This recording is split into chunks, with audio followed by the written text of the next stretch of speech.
I spent years living in an apartment building. I generally feel more comfortable residing in these kinds of establishments, but this feeling I have contradicts my years-long fear of heights. I've been worse, but I still can't stand high altitudes.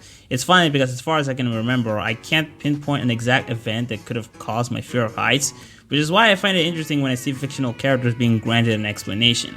Aoi from Encouragement of Climb and Kohane from Anima are two characters who share the same fear and a similar accident, but are also very different people. Aoi as a kid was determined to climb a mountain as a dream, but at some point during her childhood she had an accident in the playground which not only broke her leg, but also gave her trauma, leading her to develop a fear of height that would discourage her from ever wanting to climb a mountain.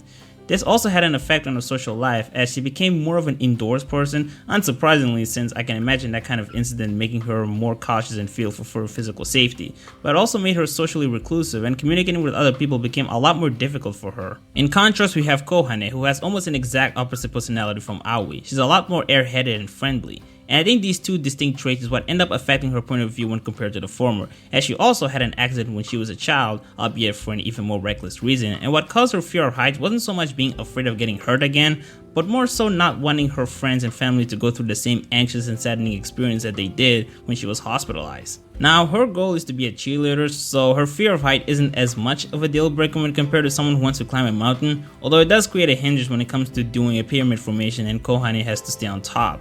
Now, it's fair to assume that having different reasons for fearing height also means learning to overcome it in different ways, and on some level this is actually what happened. In the case of Aoi, she had to face the sight of a mountain in order to recapture that same passion she had when she was younger, and ended up motivating her to wanting to climb a mountain again, opening herself up to confront her anxieties. But in the end, she didn't do it alone, and when I think of Hinata's role in the story, she shares strong resemblance to Kohane. In Anima, Izumi is a character who draws parallels with Aoi. While not as socially challenged as her, she definitely has her fair share of personality traits that make it harder for her to talk to people normally, mainly due to how coldly she comes off as. She is also a person who gave up on her dream of being a cheerleader after she had a rough experience and left with a hostile relationship with her former teammates.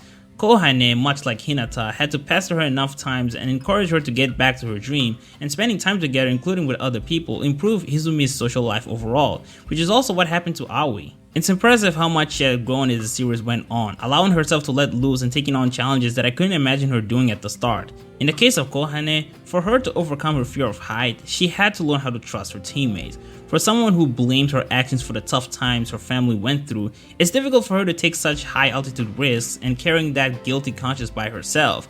But having other people approve her and being there to support her in case she's ever close to falling gives her enough confidence to stand on top of the pyramid. A similar realization can be seen in the episode where Aoi tried to rock climb, and one of the reasons why she's in the position she's in is because of her friends' support. So in the end, they weren't all that different after all. And it makes me wonder if them sharing similar methods of overcoming their fear means that even I, despite not developing a fear of height for the same reasons, can take a few lessons from them, and as a matter of fact, I think I can. I fucking hate airplanes. I've hopped on them several times and every time I did, I've always felt incredibly uncomfortable. For multiple reasons, too much to list to be honest, but one of them is obviously the fact that I'm spending hours up in the air, and I think it's one of the reasons I didn't travel that much through Europe over the years, even though plane tickets, depending on the destinations and dates, aren't actually that unaffordable. Aoi once said to herself that she needs to put more trust into man's equipment. I've been told this several times that airplanes are actually one of the safest forms of transportations, not something I've yet verified, but what is certainly true is that the amount of monitoring and careful procedures present during airplane travels is unspeakable. So much like Aoi, maybe I should put more trust into safety equipment set in stone, and find the confidence to travel more. Well, maybe not now.